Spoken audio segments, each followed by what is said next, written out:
Good morning, class. In this chapter, we will talk about creativity and the business idea. We will discuss where can we get ideas for new ventures? What methods are there available for us to generate these new venture ideas? We'll discuss creativity, creative problem-solving techniques, the importance of innovation, and how to develop an opportunity assessment plan. Also, we will discuss the aspects of the product planning and development process. Finally, we'll discuss some aspects of e-commerce. New business ideas come out all the time. Some of them are launched and some take off and they become viral. They become wildly popular. They become trends. A trend provides opportunities for starting a new venture, particularly when the entrepreneur can be at the start of the trend. And of course, if that trend lasts a considerable period of time. Some of the trends that can provide opportunities include the wearable trend. This includes categories such as augmented reality, body monitoring like the Fitbit, and point of view, GoPro. Anything that you can wear and it's technology related. The green trend. This continues to inspire. Although the investment activity in the green sector has gone down, however, with all the weather events that we're having, I would not be surprised if the green sector has another boost. Payments. This industry includes services for lending money to products that allow anyone to accept credit cards or allow people to send money, right? We're talking about Venmo, Zelle, and so on. The maker trend. This is based on the DIY or do-it-yourself ecosystem. It encourages the consumers to be part of the production process. This I have seen a regrowth of the market trend in the last couple of years, particularly since 2020. The health trend. This trend is still going strong. It provides opportunities for entrepreneurs, including cosmetic procedures, mind expansion, point-of-care testing facilities, fitness centers, fit food, wellness coaches, you name it. And smart devices, or the Internet of Things. The Internet of Things refers to the fact that in the near future, nearly every electronic device will be connected to the Internet and to each other. Where else can we get some ideas? Trends are not the only places where we can get new ideas for a venture. We can get ideas from consumers. Companies do this all the time. They send out surveys asking people about their products, and companies then take this feedback, and out of the feedback come new products. Existing products or services could be a source of ideas as well. Like we said in the very first video, for example, the bucket for mopping, that's been existing for a while, but somebody made a tweak to make it easier to use. So that is a new product. Distribution channels. Going back to Amazon, to the Amazon example. E-commerce back then was a new distribution channel. The federal government, because you can go into the patent office and you can look at the patents that people have filed and you can get a really good idea. Of course, you'll have to pay royalties if you decide to do one of these products, but you can get ideas from there. And then research and development. Many companies have research and development departments where this is all they do. They research and they come up with potential new products. And here are some methods of generating ideas. Number one, a focus group. These are interviews that involve a moderator leading a somewhat of a small group through an open, in-depth discussion. So rather than just simply asking questions, the moderator follows up and they make the discussion go more in depth. This is an excellent screening for ideas and concepts. Brainstorming. We've all used brainstorming, so you can get together with your friends and or colleagues and go on a brainstorming session. What's good about it? It allows creativity, and there's no judgment, so people are free to think outside the box, and some really good ideas might come from it. We have brainwriting. It is a form of brainstorming, but it is in writing. What's the difference with brainstorming? Is that in brainstorming, not everyone may get to participate. However, with brainwriting, everyone gets to participate and they also get a little bit more time to think. For brainwriting, each group member generates and writes down 3 ideas during a 5-minute period. Then the form is passed on to the next person who writes down 3 new ideas and so on, until the form has passed through all of the participants. Then we have problem inventory analysis. For problem inventory analysis, you basically have to inventory all of the problems. And once you have your inventory of problems, then you would need to categorize them and prioritize them. And then based on that, you can find solutions for the problems, thus generating new ideas. Creative potential could be limited by perceptual, cultural, emotional, and organizational factors. So there are some techniques of creative problem solving that could be implemented to encourage creative problem solving. Brainstorming, we already discussed it, is the most widely used technique. Then we have the reverse brainstorming, similar to brainstorming, except that criticism is allowed. And here, the focus is on the negative aspect of a product or service. And it usually involves identifying everything wrong with an idea, followed by a discussion on how to overcome the problems. The Gordon method. The Gordon method is conducted with a group of individuals.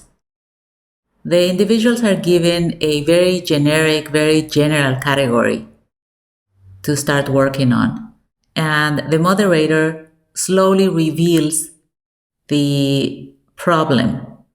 And that is how new ideas are generated, because when they start from a very general idea, there may be some suggestions that people didn't think about.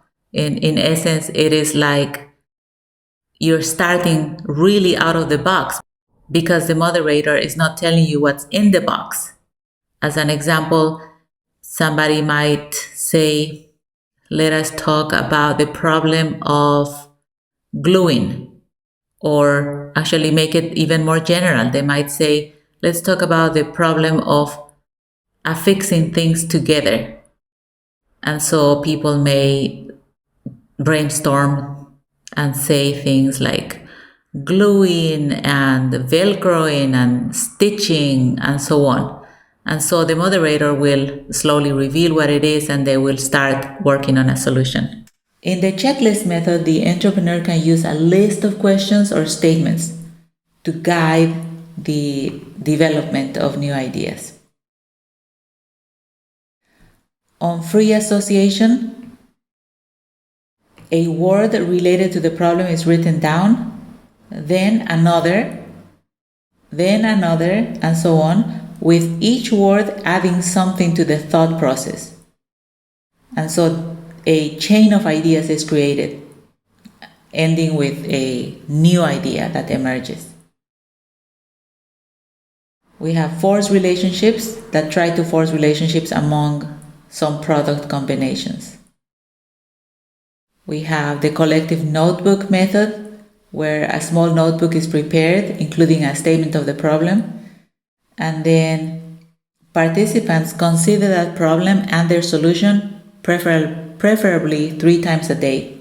and then they write down their thoughts. Attribute listing is an idea finding technique where unrelated objects can be brought together to form new combinations and possible uses. The big dream approach is the pie in the sky. So asking the entrepreneur to think big, think as if you had no obstacles. Nothing is an obstacle, just say what your dream would be, your dream solution. Parameter analysis involves identification of parameters and then creative synthesis. So to illustrate forced relationship technique, the forced relationship technique is a creative problem-solving method that involves making connections of two things that have nothing to do with each other. This works because it encourages people to think outside the box. So, for example, let's choose two elements that have no direct connection to the problem. Let's say that we are trying to to improve the cash register counter. And so we put it next to a butterfly. Next, we challenge the team to find connections, brainstorm on ideas based on these forced relationships, expand possibilities, and keep doing that. For example, butterflies are known for being graceful and their vibrant colors. We also associate them with change. And the checkout counter. Checkout counters are often places of transactions and interactions, payments, and so on. So using this forced relationship technique, you might generate ideas such as, we want to implement a customer service approach that emphasizes graceful interactions, reflecting how a butterfly moves. We want for the experience to be vibrant. We want to encourage customer transformation or customers feeling transformed by their shopping experience. So by forcing connections between elements that are not related and then applying their attributes to the problem, you can uncover some solutions that go way beyond the traditional approaches. Let's talk about parameter analysis. From the left, you have a series of steps that are as follows.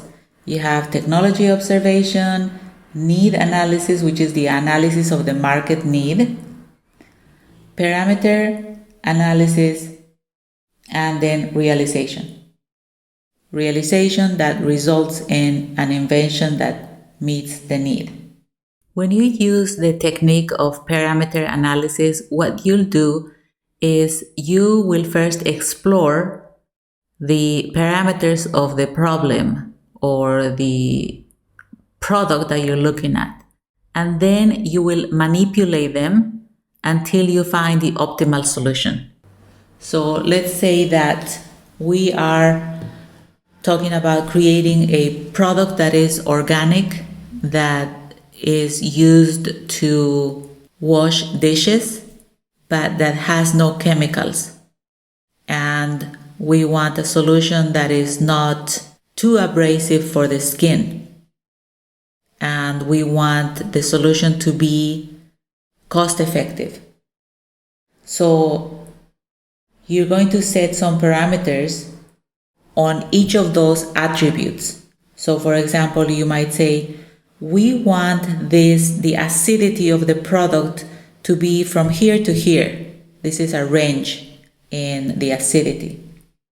And we want the smell of the product, and I don't know what scale is used in measuring a smell, but maybe you establish a parameter that it should smell like lemon up to this point. It should be between 2 ounces and 8 ounces. And it should be able to clean a lasagna pan in 1 minute to 3 minutes. Okay, so those are all the parameters that you are deciding on. And then what you'll do is you'll be exploring the effects. So you'll make changes to each parameter. So then maybe you'll test a solution that is higher on the acidity, and then you'll test it, and then you'll figure out how it has influenced the other parameters. Because if you raise the acidity, perhaps it's going to take a shorter time to clean that lasagna pan, and so on. Which brings us to the word innovation. Innovation means something new, but like I said at the beginning, it doesn't mean that it has to be breakthrough. Breakthrough innovations are unique, right? So an example would be of breakthrough and technological innovation would be the iPhone 2007.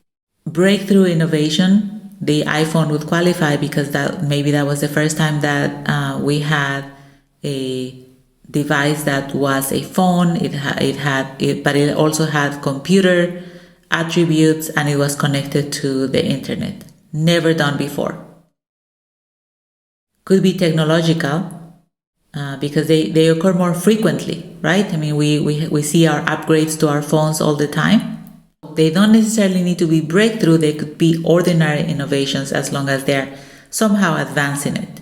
Breakthrough innovation is high on uniqueness and low on number of events. So it happens after a few iterations.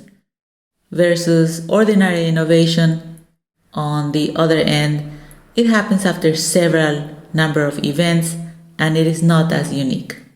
Entrepreneurs will want to define their product, and they'll have to say whether it is unique or what exactly is unique about my product or service.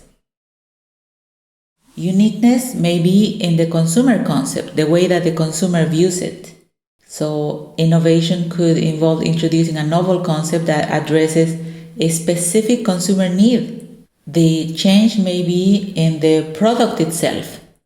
We can think of changes to the core features or functionalities or design of the offering. An example would be Tesla's electric vehicles. The product may be repackaged. Repackaging involves presenting an existing product in a new way. For example, going back to our example of the detergent, maybe somebody comes up with a detergent that has gripping surfaces on the sides so that when somebody's washing dishes, they have less trouble with the bottle slipping through their fingers. The product may have minor improvements. So, for example, if we think about a box of cereal that says, now it has 2 tablespoons of raisins instead of 1, like the competitors. That is a minor improvement. Or the product may be similar to a competitor's product. An example would be a generic bag of Fruit Loops.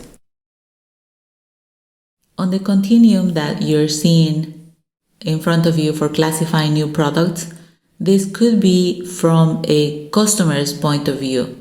The customer may look at the innovations based on how much learning is required to use the new product, or how much do I need to change to use this new product. And so continuous innovations require no new learning or behavior change. They're not disrupting. So consumers can continue doing what they're doing.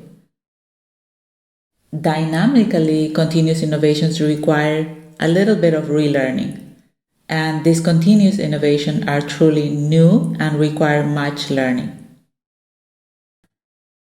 The company may classify innovation in a product based on the product objectives, whether there's a market change, whether the innovation strengthens the market, or whether it's a new market.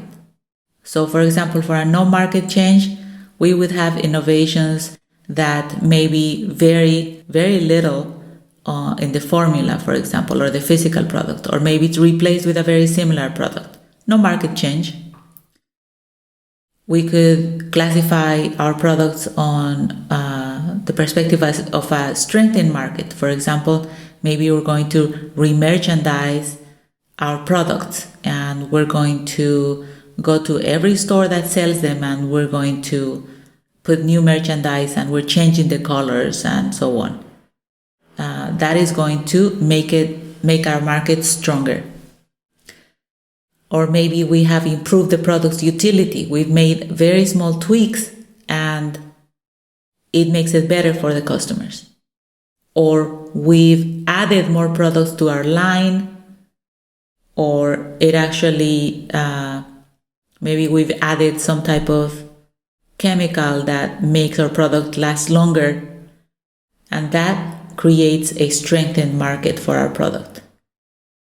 We could classify a new product on the new market if the product adds new segments that can use present products, so new market segments. Or we can add new segments modifying the present products that we have. Maybe we make some changes and now we offer them to different segments. Or we diversify and add new markets with new products developed from new technology. Some entrepreneurs have the ability to recognize a business opportunity, and that is key to entrepreneurial process. But also entrepreneurial alertness and networks that the entrepreneur is related to. As an example, a software developer who has a lot of knowledge of the mobile app recognizes that there's a growing trend in the health and fitness apps, and they leverage their knowledge, they identify an opportunity, and they create an app that offers personalized workout plans or nutrition tracking. Regarding entrepreneurial alertness and networks, an example would be an entrepreneur who attends an industry conference and he or she learns about a new technology that improves energy efficiency. By discussing this idea with fellow attendees, the entrepreneur gains insight into potential applications and identifies the idea of perhaps starting a consultancy firm. An example of assessing each new idea using an opportunity assessment plan would be, let's say an entrepreneur comes up with an idea for a subscription-based meal kit delivery service. To assess that opportunity, the entrepreneur would create an opportunity assessment plan. That assessment plan would include market research on the demand for this potential product, an analysis of the competitor's offering, cost projections, potential challenges. And so based on this plan, the entrepreneur would decide as to whether to enter the market or not. Here's an illustration of the opportunity recognition process. As this illustration shows, education and experience are inputs to prior knowledge of markets and customer problems. Now, this, together with entrepreneurial alertness and networks, are the basis for recognizing a successful opportunity. You've assessed an idea and you think it's an opportunity worth taking a look at. Now comes the time of processing or refining ideas through the production planning and development process. Those two are critical in bringing a new product to market. This process involves taking your initial concepts all the way into fully developed products that are ready for launch into manufacturing and then into the market or commercialization. To illustrate, the product planning and development process has these 5 stages. The idea stage, the concept stage where you refine the concept, the product development stage where you're actually developing your product and perhaps you launch it to a consumer panel. Then you have the test marketing stage where you actually do a short run of with actual sales to a very small segment. And then comes the actual launch, the true commercialization stage, which, as you can see, has a life cycle. From the production development process, I would like to highlight the last 3 stages. In the product development stage, usually at this point you have a consumer panel.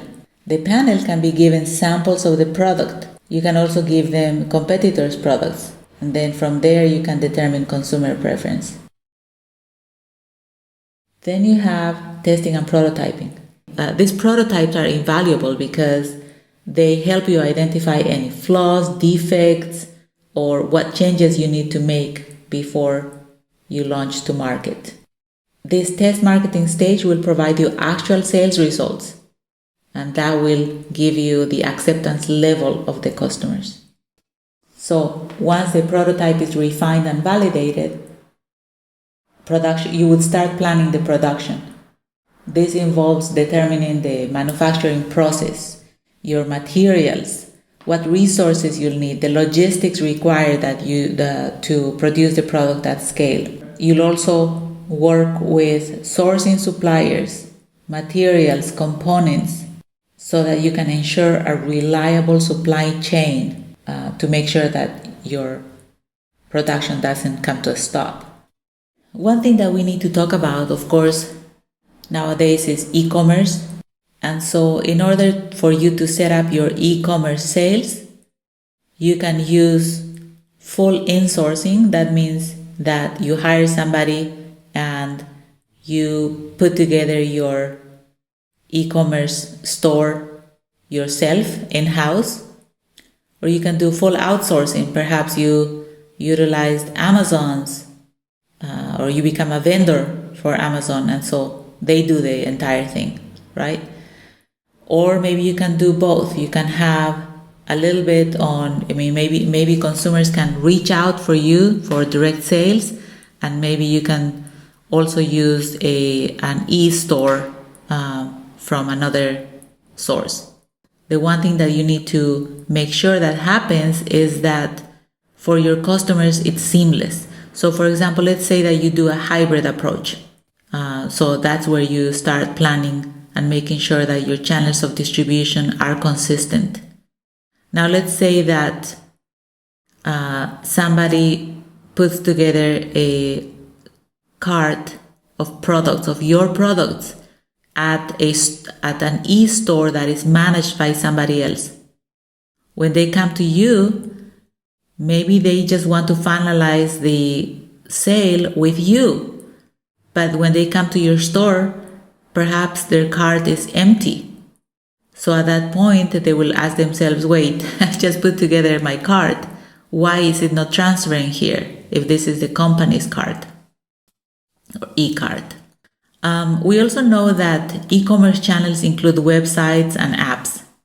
We still find companies where if you go to their website, it looks great, but if you go to the mobile device and you try to reach their website from your mobile device, it looks really misaligned and you can't really tell the pages, and things are just out of order and so on.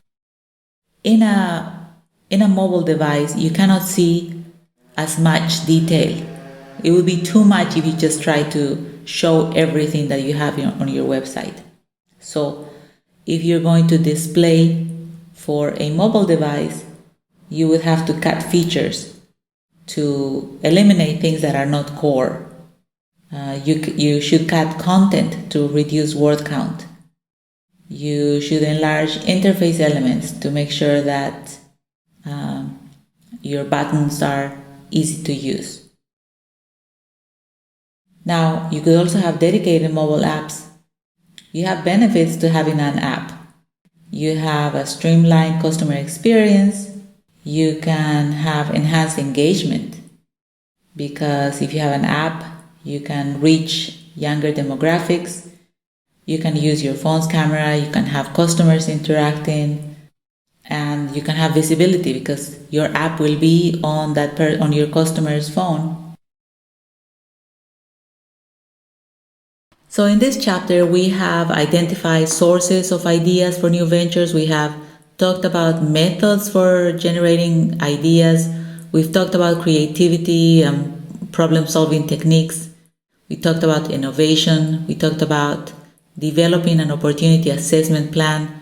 We talked about the product planning, development process, product life cycle, and lastly, we discussed aspects of e-commerce.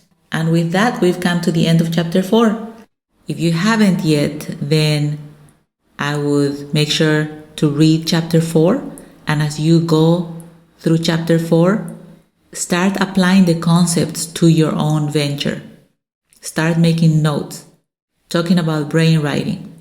Get yourself a small notebook and start writing about your venture and start applying these concepts and so on. Keep your notebook with you every day, and as you read the chapters, start making notes. That is going to help you when it's time to write your business plan.